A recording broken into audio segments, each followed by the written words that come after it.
I don't know if you remember. You might not remember. I know you have a short attention span. Recently, the UnitedHealthcare CEO Brian Thompson was assassinated. Not only has NYPD not caught the guy yet, they apparently don't have any leads. The FBI has been called in to assist, which is kind of like an implicit acknowledgement of incompetence on the part of the New York City Police Department for them to bring in, like, federal help. What's more, that image that we saw of the Giga Chad ultra-handsome guy, that wasn't the shooter. NYPD just released that photo, I guess for fun. You know, they gotta show that they're doing something. But that wasn't him. They've got a new guy who they think might be the shooter. This guy looks even less like the one who was shown actually assassinating Brian Thompson. Seriously? This isn't even close to the same jacket. Like, on what basis? This doesn't even remotely look like the guy. He's just wearing a jacket. So we had 3 different jackets. My God. The man's a damn genius. Oh my God. They also, after, I think, like, it took them a while, but they finally found the man's backpack full of a jacket, though apparently not the one they keep pinning in pictures, and a bunch of Monopoly money. Yeah, no kidding. Man's a damn troll. It's the Riddler. You get it? You get it? Because Monopoly money is fake money, and Monopoly is a game critical of, like, you know, accumulation of wealth. The whole point of Monopoly is that it's an anti-capitalist game. Like, the idea being like, wow, if you play this logic, eventually someone ends up owning everything. Like, that's the whole absolute cinema. Did you see the Ben Shapiro comment section where right-wingers are calling out Ben for his defense of the CEO? Did you see the title of today's stream? Man, Ben is so uncanny to look at. So Taylor Lorenz has been getting some heat lately on account of being, look, now we find any comments defending or celebrating the assassination of Brian Thompson reprehensible. Thankfully, what she's been engaging in is known in high society as comedy. Which is illegal, I guess, in conservative spaces. I don't know. Look, the title is "The Evil Revolutionary Left Cheers Murder." Not to jump the gun or to the point or anything, but look at that like to dislike ratio. Oh man, that's pretty crazy, huh? Yeah, look, the video's 49. Sorry, I flipped the minute and the tens in the second column there. 49 minutes long. It is not worth watching. I mean, you can get a feel. It's a Ben Shapiro video. No one cares. Well, folks, we have updates in the search for the application for a home. Wow. American public. That decide is in fact 5% off your first order as a preferred customer and get a free.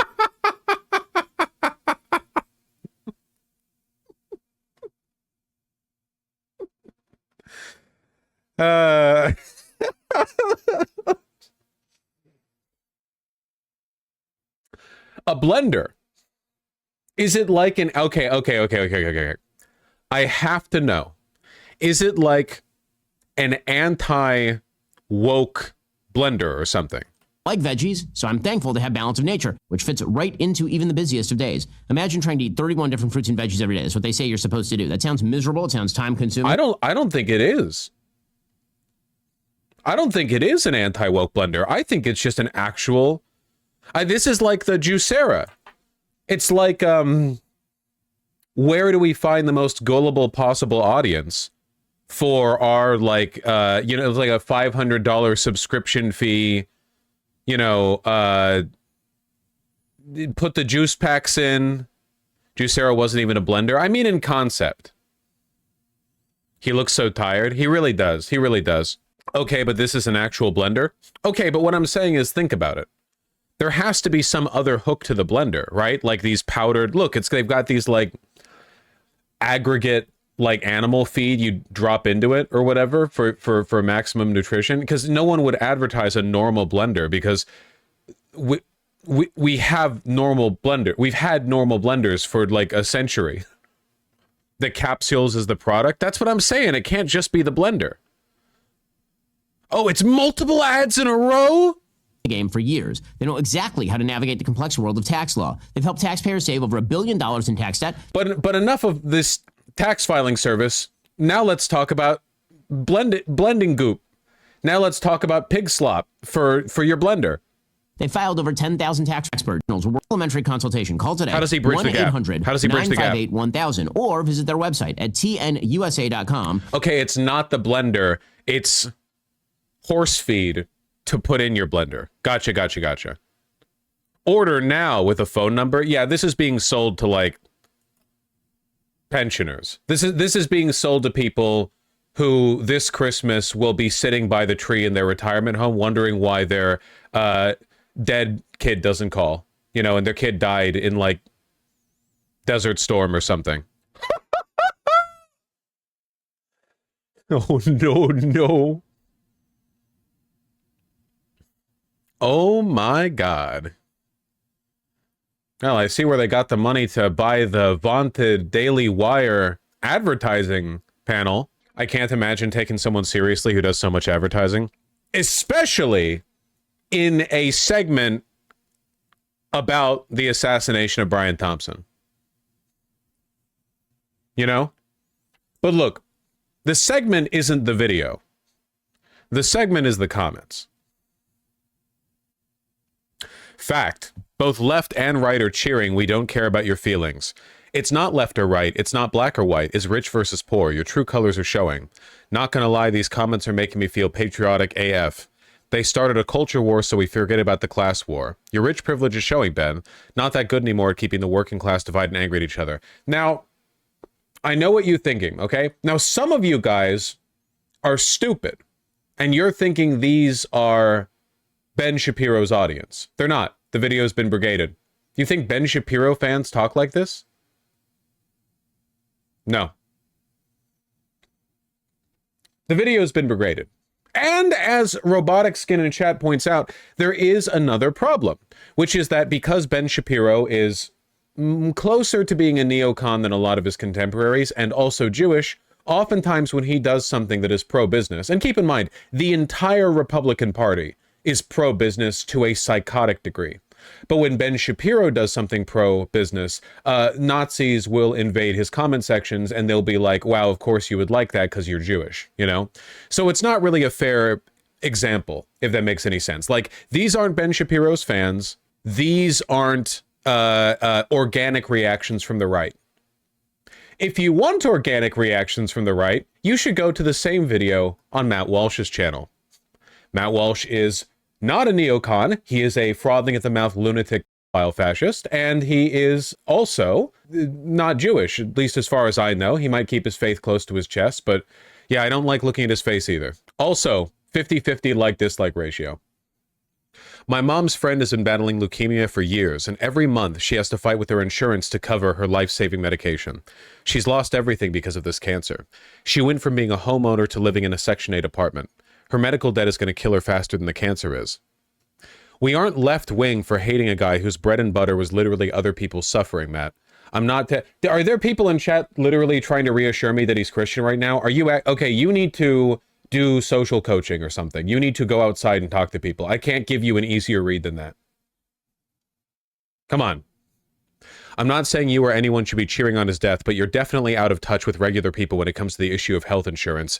Take. Being mad at the healthcare system should be an everybody thing. Everybody's celebrating his death, not just a left thing. This really shows how out of touch you and your team are with normal people. Nope, you're wrong about this one. Everyone should be mad at our healthcare system. Not convincing, Matt. People should go French over our healthcare. It is worth revolt. Matt, you're missing the point on this one, etc., etc., etc. These actually are right-wingers. Ben Shapiro is a lolcow. For the most part, he's not taken seriously. Most of the time when Ben Shapiro is mentioned these days, it's in like the conversations of like left of center people who hate him. It's he became like a target, a lightning rod, because he was loud and annoying back when right YouTube was getting its like institutional footing, you know? That doesn't really happen with Matt Walsh. These are actual right-wingers. At least a lot of them are. It's one of the reasons why I'm still fairly optimistic about the future in spite of everything. It's that because no matter how militantly the right wing pushes their culture war talking points, they are pushing against like the inexorable tide that is the force of reality, right? Like, there is nothing you can say that will change the fact that healthcare is a miserable, wretched institution in this country that hurts lots and lots of people for shareholder profit. You know, there's no getting around that. You can only rhetoric your way out of so many. You can paint a big picture with like trans people. Trans people don't do anything except be annoying on Twitter. You know, they're not doing anything. They're not hurting anyone. And they also don't interact with people's lives that much, you know? So for in the void of their presence in many people's lives, you can paint the big compelling picture. You've never seen a drag queen, but maybe, you know, just outside of your vision, they're doing some nefarious shit. You don't know. You have no idea. When it comes to health insurance, kind of unavoidable. Just as a natural byproduct of the decay of our bodies, everybody gets health insurance, right? There's no way around that. There's no argument. It's not a cultural issue, really, because everyone is subject to it. You don't? Yeah, well, I'm a live streamer. I'm detached from culture. It's fine. It's pretty funny. Everybody hates Brian Thompson. A lot of the people that hate him didn't even know his name before he got. But they despise him because they know what he represents. And a lot of people have had negative experiences with health insurance, right or left-leaning. You know? There's just no way around that. It's why Bernie Sanders' message resonated so hard, and it's why Donald Trump won and Kamala Harris didn't. Because rage at the institution, you know, anger at the system is something Republicans tap into, and Democrats are desperate to avoid tapping into. Democrats don't want you angry at Republicans, at business leaders, at anyone. Nobody. The only, like, legitimate target of your ire to the Democrats is Hamas. That's the only institution for which the Democrats have reserved any genuine passion and ire. Or a progressive? Nope. You're all wrong.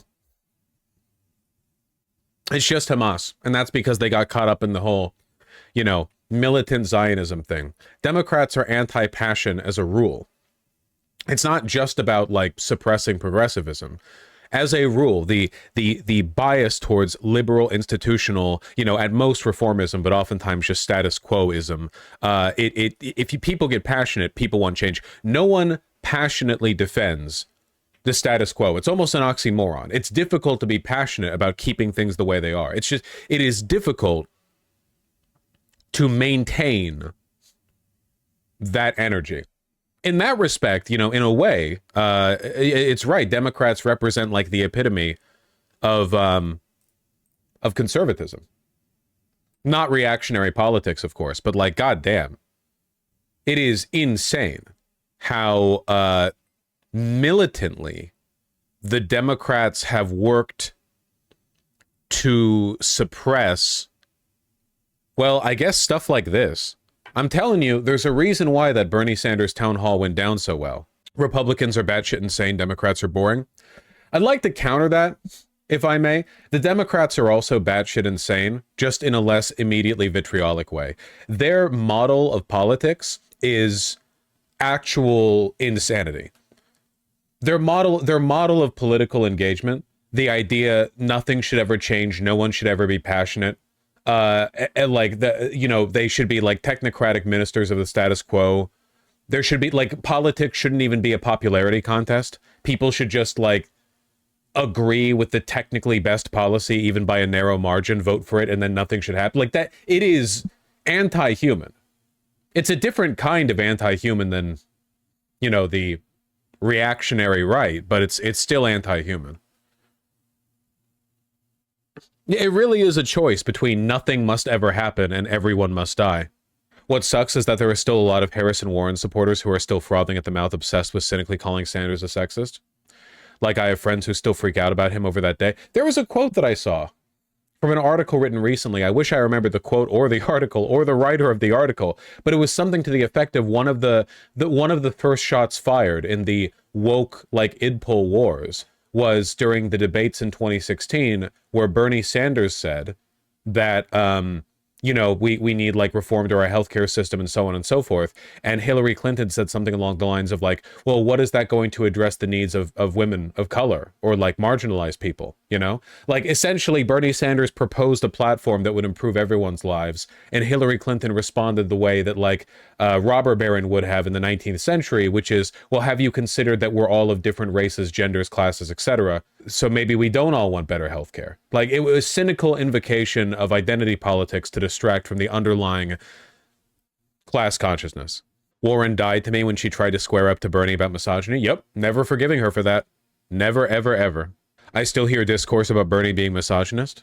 Yeah, because that was what they tried to go with him on. The Democrats like listen to their donors, and the donors say we don't want anything coming after our money. You have to take Bernie down. He's very popular. How are you going to go after him? Well, okay, what it would like throw the whole kitchen sink at him, you know? Today, the Matt Walsh Show, the left celebrates the murder of a healthcare CEO, but why exactly are they celebrating? Many people are missing the point on this story, I think. I'll tell you what's really going on. Plus, the father of Jordan Neely tries to cash in on his son's death by suing Daniel Penny, but Daniel Penny should be the one suing Jordan Neely's father. I'll explain. And the left... That's so true, man. What? Hey, I murdered your son. I'll sue you now? What? Comes up with its most desperate smear against Pete Hegseth yet. Been told by other people on TikTok that they should build nursing facilities was 9 times higher than it was, more than the Trump assassination attempt. It's not an exaggeration to say that, you know, we've never seen anything quite like this. They are declaring without any hint of reservation that it's open season on anyone they don't like. They are gleefully celebrating the horrific demise of another human being. Whether you're a politician or a business executive, it doesn't matter. They don't. You think he talked like this about Jordan Neely celebrating the demise of another human being? Do you think he busted out this language for like a mentally unwell homeless guy in the New York City metro, or is it just multimillionaire health insurance CEOs? They don't want you fired. They don't want you in prison. They want you dead, and they're being very clear about it now. Former Washington Post journalist Taylor Lorenz couldn't have been any more explicit about this. She posted an article on her newsletter entitled, "Yes, we want insurance executives dead." She also posted an image of party balloons with the celebratory caption, "CEO down." And she wrote that while people should murder these executives, it's normal to wish death upon them. Now, separately, in response to a news article about how Blue Cross Blue Shield recently announced that it won't pay for anesthesia past a certain point, Lorenz wrote, quote, "And people wonder why we want these executives dead." She also posted the name and picture of the CEO of Blue Cross Blue Shield, effectively suggesting that someone should assassinate her. I mean, there's really no other way to interpret it. They really do hate comedy on the right, don't they? Yeah, they put a balloon where he died. Brian Thompson, where Brian Thompson famously slipped at a banana peel and hit his head on a frozen dog turd that had been left on the New York City Midtown sidewalk and died on the spot. They left a CEO down balloon. Maybe his body just did that. This is the same woman who says you're a psychopath if you go outside without a mask and raw dog the air, quote unquote. But wishing death on healthcare executives is, you know, completely fine, completely normal stuff. Now, I could spend the next month going through all the reactions like this. From you really have to sympathize with Matt Walsh for the difficulty with which he has to muster this insincere tone and concern. I'm so happy that I can actually believe things. Like I'm glad my ideology gives me the wiggle room to like spread my wings and fly, and when I have an opinion I can say it. I don't have to be like him where I can say shit like, yeah, Jordan Neely deserved to be chokeholded for 6 minutes and strangled as his body went limp and lifeless for the crime of yelling at people on the subway. Next segment, yeah, somebody's celebrating the death of another human being. Yeah, it was a healthcare insurance CEO who literally profited off of the implementation of a deliberately faulty AI that denied claims to people who deserve those claims, and lots of people, probably thousands of people, died directly because of his decisions in an effort to earn like shareholder profits. But you know, he was just another human being. Like it's nice to be able to just, you know, believe things. Dems hate Bernie more than they hate Trump. That's also not true. Unless you mean like a very specific section of the DNC donor class, which also is very powerful within the Democrats. In which case that is definitely true. Yeah. Democrat voters, not true. Everyone needs to understand, okay? Like, no idea is popular until it is made popular. And the hatred of our healthcare system has been made popular by reality. Like, this was an issue so deep and dear to the hearts of so many Americans. You don't even need to make the point. People already hate it.